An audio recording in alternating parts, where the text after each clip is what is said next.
ಶಾಂತಿ TV YouTube channel subscribe ಮಾಡಿ, bell icon press ಮಾಡಿ. ನಾವೆಲ್ಲ ಆತ್ಮರು ಭ್ರೂ ಮಧ್ಯದಲ್ಲಿ ಸ್ಮೃತಿ ಸ್ವರೂಪರಾಗುತ್ತಾ ನಾವೆಲ್ಲ ಆತ್ಮರ ತಂದೆ ಪರಂಪಿತ ಶಿವತಂದೆಯನ್ನ ಪರಮಧಾಮದಲ್ಲಿ ಧ್ಯಾನಿಸುತ್ತಾ ಪ್ರಜಾಪಿತ ಬ್ರಹ್ಮ ತಂದೆ ಜಗದಂಬಾ ಸರಸ್ವತಿ ಮಮ್ಮ ತಾಯಿಯವರನ್ನು ಸೂಕ್ಷ್ಮವಾಗಿ ಸ್ಮರಿಸಿಕೊಂಡು ಯಜ್ಞದ ಎಲ್ಲ ಆದಿರತ್ನರನ್ನ, ನಿಮಿತ್ತ ಎಲ್ಲ ಶಿಕ್ಷಕಿ ಅಕ್ಕಂದಿರನ್ನ, ಸಮಸ್ತ ಈಶ್ವರಿಯ ಪರಿವಾರವನ್ನು ಸೂಕ್ಷ್ಮವಾಗಿ ಆಹ್ವಾನಿಸುತ್ತಾ ಪ್ರತಿದಿನದಂತೆ ಈ ದಿನವೂ ಸಹ ಈ ಒಂದು ಮುರಳಿ ಚಿಂತನೆಯನ್ನು ಆಲಿಸುತ್ತಿರುವ ನನ್ನೆಲ್ಲ ಸಹೋದರಾತ್ಮರಿಗೆ ಆತ್ಮೀಯವಾದ ಸ್ವಾಗತ, ಸುಸ್ವಾಗತ. ಈ ದಿನ ಶಿವತಂದೆ ಮುರಳಿಯಲ್ಲಿ ಅನೇಕ ಮಹಾವಾಕ್ಯಗಳನ್ನು ಕೊಟ್ಟಿದ್ದಾರೆ. ಅದರಲ್ಲೂ ವಿಶೇಷವಾಗಿ ವರದಾನವಿದೆ. ಆ ವರದಾನದ ಕುರಿತಾಗಿ ಸಂಕ್ಷಿಪ್ತವಾದ ಚಿಂತನೆಯನ್ನು ಮಾಡೋಣ. ಈ ದಿನದ ವರದಾನ ಇದೆ: ಪ್ರಾರಬ್ಧ ಅನುಭವಿಸುವ ಇಚ್ಛೆಯನ್ನು ತ್ಯಜಿಸಿ ಶ್ರೇಷ್ಠ ಪುರುಷಾರ್ಥವನ್ನು ಮಾಡುವಂತಹ ಶ್ರೇಷ್ಠ ಪುರುಷಾರ್ಥಿ ಭವ ಅಂತ ವರದಾನ ಕೊಟ್ಟಿದ್ದಾರೆ. ಚೆನ್ನಾಗಿ ಪುರುಷಾರ್ಥ ಮಾಡಬೇಕು ನೀವು ಅಂತಂದರೆ ಪ್ರಾರಬ್ಧದ ಇಚ್ಛೆಯನ್ನು ಅನುಭವಿಸಬೇಕು ಅನ್ನುವಂಥ ಇಚ್ಛೆಯನ್ನು ಇಟ್ಕೊಳ್ಬಾರ್ದು. ಅಂದರೆ ಪ್ರಾರಬ್ಧ ಅಂದರೆ ಏನು? ಈಗೇನು ನಾನು ಮಾಡ್ತಾ ಇದ್ದೀನಿ ಪುರುಷಾರ್ಥ, ಅದಕ್ಕೆ ತಕ್ಕಂಥ ಪ್ರಾರಬ್ಧ ನನಗಿಲ್ಲಿ ಅನುಭವ ಆಗಿಬಿಡಬೇಕು, ಸಿಕ್ಕಿಬಿಡಬೇಕು ಅಂತ ಇಚ್ಛೆ ಇಟ್ಕೊಳ್ಬಾರ್ದು.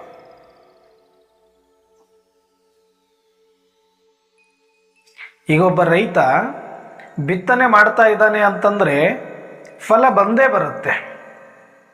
ಆದರೆ ಬರೀ ಫಲದ ನಿರೀಕ್ಷೆಯಲ್ಲಿದ್ದುಕೊಂಡು ಅದರದ್ದೇ ಆಲೋಚನೆಯಲ್ಲಿ ಮುಳುಗಿಬಿಟ್ಟು ಅದಕ್ಕೆ ಏನು ಮಾಡಬೇಕು ಆ ತಯಾರಿಯನ್ನು, ಅದಕ್ಕೆ ಬೇಕಾದಂಥ ಒಂದು ಶ್ರಮವನ್ನು ವಹಿಸಲಿಲ್ಲ ಅಂತಂದರೆ, ಕೊಡಬೇಕಾದ ಸಮಯವನ್ನು ಕೊಟ್ಟಿಲ್ಲ ಅಂದರೆ ನಿರೀಕ್ಷೆ ಮಟ್ಟದ ಫಲ ಬರೋದಿಲ್ಲ. ಬರೀ ಫಲಕ್ಕಾಗಿ ನಾನು ಬಿತ್ತು ಬಂದುಬಿಟ್ರೆ ಸಾಕು, ಬೆಳೆ ಬಂದುಬಿಡುತ್ತೆ ಅನ್ನುವಂಥ ಭ್ರಮೆಯಲ್ಲಿರಬಾರ್ದು. ಅದು ರಿಸಲ್ಟ್ ಅದು ಬಂದೇ ಬರುತ್ತೆ. ನೀವು ಮಾಡಿರೋ ಪರಿಶ್ರಮಕ್ಕೆ ತಕ್ಕಂಥ ಫಲ ಇದ್ದೇ ಇದೆ. ಅದನ್ನು ನೀವು ಕೇಳಬೇಕಾಗಿಲ್ಲ, ಅದನ್ನು ನೀವು ಬೇಡಬೇಕಾಗಿಲ್ಲ, ಅದನ್ನು ನೀವು ನಿರೀಕ್ಷೆಯೂ ಮಾಡಬೇಕಾಗಿಲ್ಲ. ಆದರೆ ನೀವು ಮಾಡಬೇಕಾಗಿರೋದೇನು?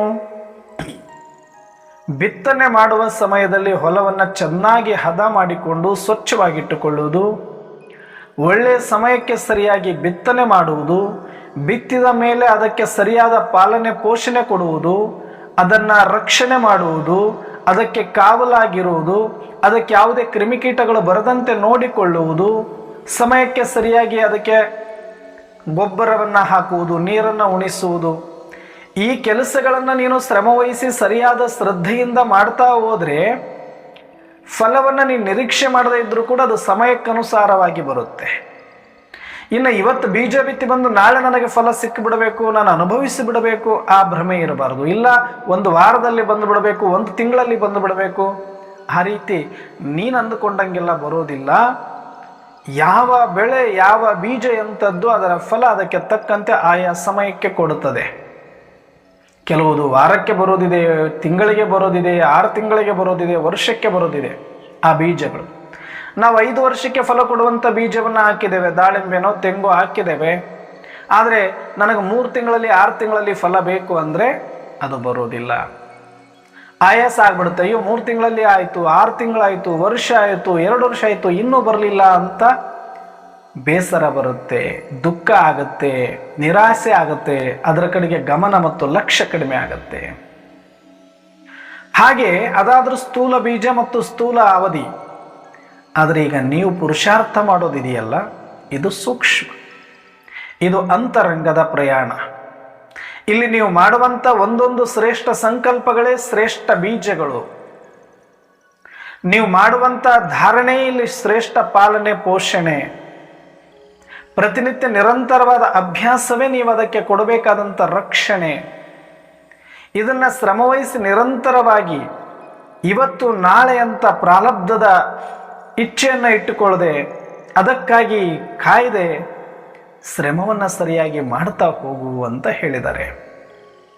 ಚೆನ್ನಾಗಿ ನೀನು ಶ್ರಮಪಟ್ಟು ದುಡಿದರೆ ನಿನಗೆ ಬೆಳೆ ತಾನಾಗಿಯೇ ಬರುತ್ತೆ. ಹೇಗೋ ಹಾಗೆ ನೀನು ಆತ್ಮದ ಅನುಭೂತಿಯನ್ನು ಮಾಡ್ತಾ ನಿನ್ನ ಅಂತರಂಗದ ಪುರುಷಾರ್ಥವನ್ನು ಸರಿಯಾಗಿ ಮಾಡಿಕೊಳ್ತಾ ಹೋಗು.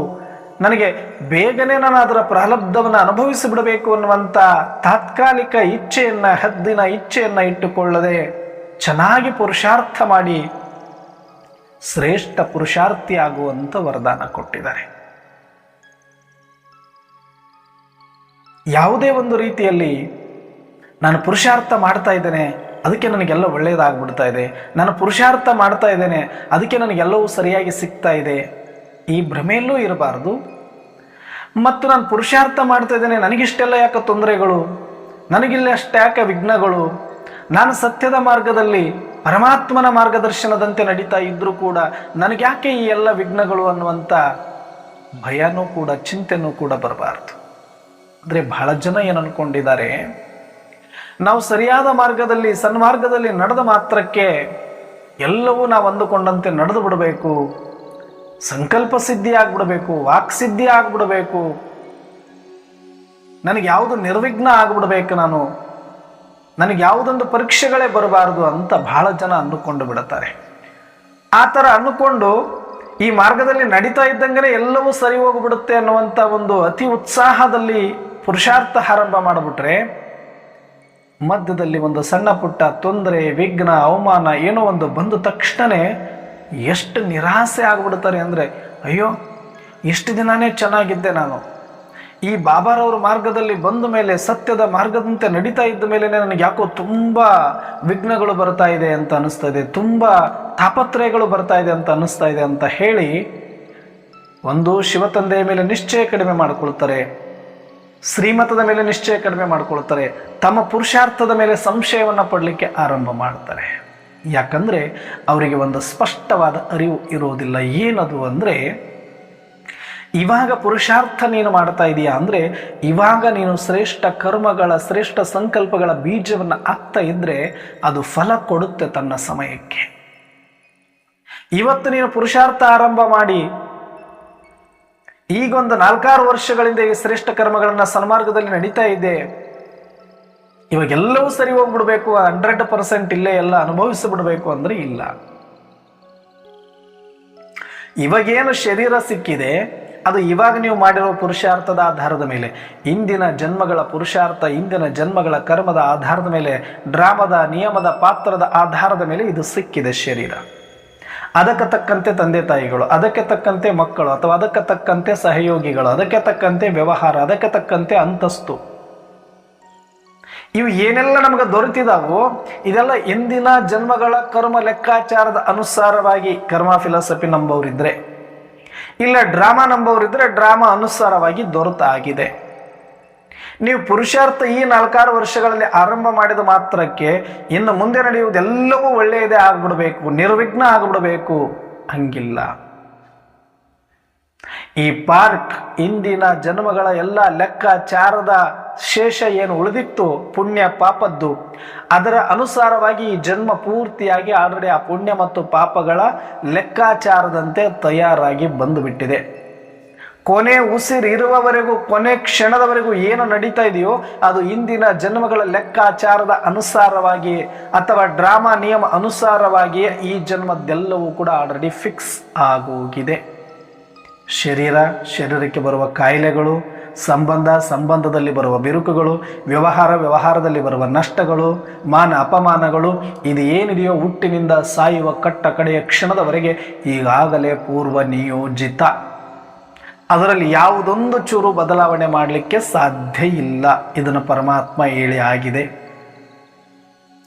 ನೀವೀಗ ಪುರುಷಾರ್ಥ ಮಾಡ್ತಾ ಇದ್ದೀರಿ ಅಂದರೆ ಇಲ್ಲಿಯ ತನಕ ತಿಳಿದೋ ತಿಳಿಲಾರದನೋ ಒಂದಷ್ಟು ಪುಣ್ಯ ಒಂದಷ್ಟು ಪಾಪನೂ ಕೂಡ ಜೊತೆಗೆ ಮಾಡಿಬಿಟ್ಟಿದ್ದೀವಿ. ಅತಿಯಾದ ಪಾಪವನ್ನೇ ಜಾಸ್ತಿ ಮಾಡಿರೋದ್ರಿಂದ ಈ ಸಮಯದಲ್ಲಿ ನಮಗೆ ಸುಖಕ್ಕಿಂತ ದುಃಖ, ಆರೋಗ್ಯಕ್ಕಿಂತ ರೋಗ, ಸತ್ಸಂಬಂಧಗಳಿಗಿಂತ ಅನುಚಿತವಾದ ಸಂಬಂಧಗಳು, ಏನೆಲ್ಲ ಮಾನ ಅಪಮಾನಗಳು ನನಗೆ ಸಿಕ್ಕಾಗಿದೆ.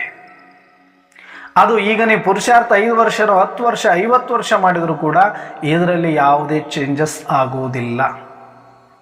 ಚೇಂಜಸ್ ಯಾವಾಗ ಅಂದರೆ ಇವತ್ತು ನೀವೇನು ಬಿತ್ತುತ್ತಾ ಇದ್ರಿ ಶ್ರೇಷ್ಠ ಸಂಕಲ್ಪಗಳು, ಆತ್ಮಿಕ ಸ್ಮೃತಿ, ಪರಮಾತ್ಮ ತಂದೆಯ ನೆನಪು, ಸದಾಕಾಲ ಸ್ಮೃತಿ ಸ್ವರೂಪರಾಗುವಂಥ ಸ್ವಪುರುಷಾರ್ಥ ಏನು ಮಾಡ್ತಾ ಇದ್ರಿ, ಸೇವೆ ಏನು ಮಾಡ್ತಾ ಇದ್ರಿ, ಶ್ರೀಮತದಂತೆ ಏನು ನಡೀತಾ ಇದ್ರಿ, ಸನ್ಮಾರ್ಗದಲ್ಲಿ ಏನು ನಡೀತಾ ಇದ್ರಿ, ಇದು ಮಾಡ್ತಾ ಇರೋದೆಲ್ಲವೂ ಕೂಡ ಮುಂದಿನ ಜನ್ಮಗಳ ಸುಖ ದುಃಖಕ್ಕೆ. ಶ್ರೇಷ್ಠ ಸುಖ ಸಿಗಬೇಕು ಅಂದರೆ ಇಲ್ಲಿ ಶ್ರೇಷ್ಠವಾದ ಸಂಕಲ್ಪಗಳ ಬೀಜವನ್ನೇ ಬಿತ್ತಬೇಕು, ಶ್ರೇಷ್ಠ ಕರ್ಮಗಳ ಬೀಜವನ್ನೇ ಬಿತ್ತಬೇಕು. ಮುಂದಿನ ಜನ್ಮದಲ್ಲಿ ಅದಕ್ಕೆ ತಕ್ಕಂಥ ಸುಂದರವಾದ ಫಲವನ್ನು ನೀವು ಅನುಭವಿಸ್ಲಿಕ್ಕೆ ಸಾಧ್ಯ. ನಾನು ಇಲ್ಲೇ ಮಾಡಿದ್ದೀನಿ, ಇಲ್ಲೇ ನನಗೆ ಪ್ರಾರಬ್ಧ ಸಿಕ್ಕಿಬಿಡಬೇಕು ಹಂಗಿಲ್ಲ ಸೃಷ್ಟಿಯ ನಿಯಮ. ಹಾಗಾದರೆ ಮತ್ತೆ ಏನೂ ಲಾಭ ಇಲ್ವ ಈ ಜನ್ಮದಲ್ಲಿ ಅಂದರೆ ಖಂಡಿತ ಇದೆ. ಏನಿದೆ? ನೀವು ಶ್ರೇಷ್ಠವಾದ ಪುರುಷಾರ್ಥವನ್ನ ಇಲ್ಲಿ ಪರಮಾತ್ಮ ಹೇಳಿದಂಥ ಸನ್ಮಾರ್ಗದಲ್ಲಿ ಶ್ರೀಮತದಂತೆ ನಡೆದು ಧಾರಣಾಮೂರ್ತಿಗಳಾಗಿದ್ದರೆ, ನಿಮ್ಮ ಅಂತರಂಗದ ಪುರುಷಾರ್ಥ ಚೆನ್ನಾಗಿದ್ದರೆ, ಈ ಜನ್ಮದಲ್ಲಿ ಆಲ್ರೆಡಿ ಪೂರ್ವ ನಿಯೋಜಿತ ಆಗಿರುವಂಥ ಪಾತ್ರ ಏನೇ ಇದ್ರೂ ಕೂಡ, ಪರಿಸ್ಥಿತಿಗಳು ಏನೇ ಇದ್ರೂ ಕೂಡ, ವಿಘ್ನ ಎಷ್ಟೇ ಬಂದರೂ ಕೂಡ, ಮಾಯೆ ಏನೇ ನಿಮ್ಮನ್ನ ಭಯಪಡಿಸಿದರೂ ಕೂಡ ಅದರ ಪ್ರಭಾವ ನಿಮಗಾಗದಂತೆ ಯಾರು ಸ್ವಭಾವದಲ್ಲಿರ್ತಾರೋ ಅದರ ಪ್ರಭಾವ, ಪರಿಸ್ಥಿತಿಗಳು ಬರುತ್ತೆ, ಸಂದರ್ಭಗಳು ಬರುತ್ತೆ, ರೋಗ ರುಜಿನಗಳು ಬರಬಹುದು. ಎಲ್ಲರಿಗೂ ಕಂಪಲ್ಷನ್ ಅಂತಲ್ಲ, ನಿಮ್ಮ ಪಾತ್ರದಲ್ಲಿ ಏನಿದೆಯೋ ಅದು ಬಂದೇ ಬರುತ್ತೆ. ಆದರೆ ಮುಂಚೆ ಏನದರ ತೀವ್ರ ಪ್ರಭಾವವನ್ನು ನಿಮ್ಮ ಮನಸ್ಸಿನ ಮೇಲೆ, ನಿಮ್ಮ ಆರೋಗ್ಯದ ಮೇಲೆ, ಅಥವಾ ನಿಮ್ಮ ಶರೀರದ ಮೇಲೆ, ನಿಮ್ಮ ಸಂಬಂಧಗಳ ಮೇಲೆ, ನಿಮ್ಮ ಸ್ಥಿತಿಯ ಮೇಲೆ ಏನದು ದುಷ್ಪರಿಣಾಮ ಬೀರ್ತಾ ಇತ್ತಲ್ಲ, ಆ ತೀವ್ರತೆ ಇರೋದಿಲ್ಲ. ಪರಿಸ್ಥಿತಿ ಸೇಮ್, ವಿಘ್ನಗಳು ಸೇಮ್, ಮಾಯೆ ಸೇಮ್, ಆದರೆ ಅದರ ಪ್ರಭಾವ ನಿಮ್ಮ ಮನಪಟಲಕ್ಕೆ ಆಗದಂತೆ ರಕ್ಷಣೆ ಮಾಡುತ್ತೆ. ನಿಮ್ಮ ಪುರುಷಾರ್ಥ ಪ್ರಾಮಾಣಿಕವಾಗಿದ್ದರೆ ಅದಕ್ಕೆ ನೀವು ಚಿಂತೆ ಮಾಡಬಾರ್ದು. ನಾನು ಪುರುಷಾರ್ಥ ಮಾಡ್ತಾ ಇದ್ದೀನಿ, ನಾನು ಈ ಮಾರ್ಗದಲ್ಲಿದ್ದರೂ ಕೂಡ ಅಯ್ಯೋ ನನಗೆ ಯಾಕಪ್ಪ ಇಷ್ಟೊಂದು ಕಷ್ಟಗಳು, ನನಗೆ ಯಾಕಿಷ್ಟೆಲ್ಲ ಅವಮಾನಗಳು, ನನಗೆ ಯಾಕಿಷ್ಟು ವಿಘ್ನಗಳು, ನನಗೆ ಯಾಕೆ ಜನ ಇಷ್ಟೆಲ್ಲ ಚಿಂತೆ ಒಂದು ದುಃಖವನ್ನು ಕೊಡ್ತಾ ಇದ್ದಾರೆ, ನಾನೇ ಸರಿ ಇಲ್ವೋ, ಅಥವಾ ಈ ಮಾರ್ಗನೇ ಸರಿ ಇಲ್ವೋ, ಅಥವಾ ಇವರೇ ಸರಿ ಇಲ್ವೋ ಅಂತ ಅನುಮಾನ ಪಟ್ಟು ಆತುರ ಪಟ್ಟು ಪುರುಷಾರ್ಥದಿಂದ ವಿಮುಕ್ತರಾಗ್ತಾ ಇರ್ತಾರೆ ಕೆಲವರು. ವಿಮುಖರಾಗಬೇಡಿ. ಯಾವುದೇ ಕಾರಣಕ್ಕೂ ತಂದೆಯ ಮೇಲೆ, ಶ್ರೀಮತದ ಮೇಲೆ, ನಿಮ್ಮ ಮೇಲೆ ಆತ್ಮವಿಶ್ವಾಸವನ್ನು ಕಳೆದುಕೊಳ್ಳದೆ ಪುರುಷಾರ್ಥವನ್ನು ನೀವು ಮಾಡ್ತಾ ಹೋಗಿ ಮಕ್ಕಳೇ. ಇದರ ಫಲ ಖಂಡಿತವಾಗಿ ನಿಮಗೆ 1000 ಪಟ್ಟಲ್ಲ, ಪದಮದಷ್ಟು ನಿಮಗೆ ರಿಟರ್ನ್ ಬರೋದಿದೆ. ಆದರೆ ನಿಮ್ಮ ಅವಸರಕ್ಕೆ ತಕ್ಕಂತೆ ನೀವು ಅಂದುಕೊಂಡಾಗಲೇ ಇದರ ರಿಟರ್ನ್ಸ್ ಸಿಗಬೇಕು ಅಂತ ನಿರೀಕ್ಷೆಯನ್ನು ಇಟ್ಕೊಳ್ಬೇಡಿ. ವಿಘ್ನಗಳು ಬರಲಿ, ಪರೀಕ್ಷೆಗಳು ಬರಲಿ, ಪೂರ್ವ ನಿಯೋಜಿತ ಪಾತ್ರ ಏನಿದೆ, I am ready to act, I am ready to face ಅಂತ ನೀವು ನಿಂತುಕೊಳ್ಳಿ. ಆಗ ಎಲ್ಲವೂ ಕೂಡ ಬೆಟ್ಟದಂಥ ಸಮಸ್ಯೆಗಳು ಕೂಡ ಹತ್ತಿಯಾಗಿ ಹಗೂರವಾಗಿ ತೇಲಿ ಹೋಗೋದನ್ನು ನೀವು ಅನುಭವ ಮಾಡ್ತೀರಿ.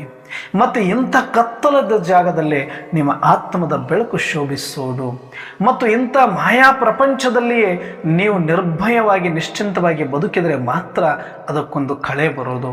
ಎಲ್ಲವೂ ಸರಿ ಇದ್ದಾಗ ಇನ್ನೇನಕ್ಕೆ ಪುರುಷಾರ್ಥ ಬೇಕು, ಪ್ರಾರಬ್ಧ ಬೇಕು. ಹಾಗಾಗಿ ಎಲ್ಲವೂ ಸರಿಯಿಲ್ಲದ ಪ್ರಪಂಚದಲ್ಲಿ, ಎಲ್ಲವೂ ಸರಿಯಿಲ್ಲದ ಪಾತ್ರದಲ್ಲಿ, ಎಲ್ಲವೂ ಸರಿಯಿಲ್ಲದ ಸಂಬಂಧಗಳ ಮಧ್ಯೆ, ಎಲ್ಲವೂ ಸರಿಯಿಲ್ಲದ ಶರೀರದ ಒಳಗಿದ್ದುಕೊಂಡೇ ನಾನು ನನ್ನ ಸ್ವರೂಪದ ಸ್ವಾನುಭಾವದಲ್ಲಿ ಇದ್ದು ಅತೀಂದ್ರಿಯ ಸುಖದಲ್ಲಿ ತೇಲುವಂತಾದರೆ ಮಾತ್ರ ಈ ಸನ್ಮಾರ್ಗಕ್ಕೂ ಸತ್ಯ ಪುರುಷಾರ್ಥಕ್ಕೂ ನಿಮ್ಮ ಸುಸ್ಥಿತಿಗೂ ಬೆಲೆ ಬರುವಂಥದ್ದು. ಹಾಗಾಗಿ ಮಕ್ಕಳೇ, ನೀವು ಯಾವುದೇ ಕಾರಣಕ್ಕೂ ಆತುರ ಪಡಬೇಡಿ. ಫಲವನ್ನು ಈಗಲೇ ಬೇಕು ಅಂತ ಬಯಸಬೇಡಿ. ಪ್ರಾರಬ್ಧವನ್ನು ಅನುಭವಿಸಬೇಕು ಅನ್ನುವಂಥ ಇಚ್ಛೆಯನ್ನು ಇಟ್ಟುಕೊಳ್ಳದೆ ಪುರುಷಾರ್ಥವನ್ನು ಮಾಡ್ತಾ ಹೋಗಿ ನಿಮ್ಮ ಮೇಲೆ ಆತ್ಮನಿಶ್ಚಯ, ಪರಮಾತ್ಮನ ಮೇಲೆ ನಿಶ್ಚಯ, ಡ್ರಾಮದ ಮೇಲೆ ನಿಶ್ಚಯ, ಸಮಯದ ಮೇಲೆ ನಿಶ್ಚಯ ಇಟ್ಟುಕೊಂಡು ಶ್ರೇಷ್ಠ ಪುರುಷಾರ್ಥಿಗಳಾಗಿ ಆಗ ನೀವು ನಿರೀಕ್ಷೆಗಿಂತಲೂ ಅತಿಯಾದ ಪ್ರಾರಬ್ಧವನ್ನು ಪಡಿತೀರಿ ಎನ್ನುವಂಥ ಮಾತನ್ನು ಹೇಳಿದ್ದಾರೆ. ಹಾಗಾಗಿ ನಾವು ಯಾರೂ ಕೂಡ ಇವತ್ತಿನ ನಮ್ಮ ಸಿಚುವೇಶನ್ ಸಂದರ್ಭವನ್ನು ಪುರುಷಾರ್ಥಕ್ಕಾಗಲಿ ಅಥವಾ ಪರಮಾತ್ಮನಿಗಾಗಲಿ ಶ್ರೀಮತಕ್ಕಾಗಲಿ ಹೋಲಿಕೆ ಮಾಡದೆ ನಾವು ಶ್ರೇಷ್ಠ ಪುರುಷಾರ್ಥಿಗಳಾಗೋಣ ಅಂತ ಹೇಳ್ತಾ, ಇವತ್ತು ಸ್ವಲ್ಪ ಸೇವೆ ಇರುವುದರಿಂದ ಆದಷ್ಟು ಬೇಗ ಈ ಚಿಂತನೆಯನ್ನು ಮುಕ್ತಾಯ ಮಾಡಿದ್ದೀನಿ. ದಯವಿಟ್ಟು ಕ್ಷಮೆ ಇರಲಿ ಅಂತ ಹೇಳ್ತಾ ಮತ್ತೊಮ್ಮೆ ತಮ್ಮೆಲ್ಲರಿಗೂ ಧನ್ಯವಾದಗಳು. ಅಚ್ಚ. ಓಂ ಶಾಂತಿ.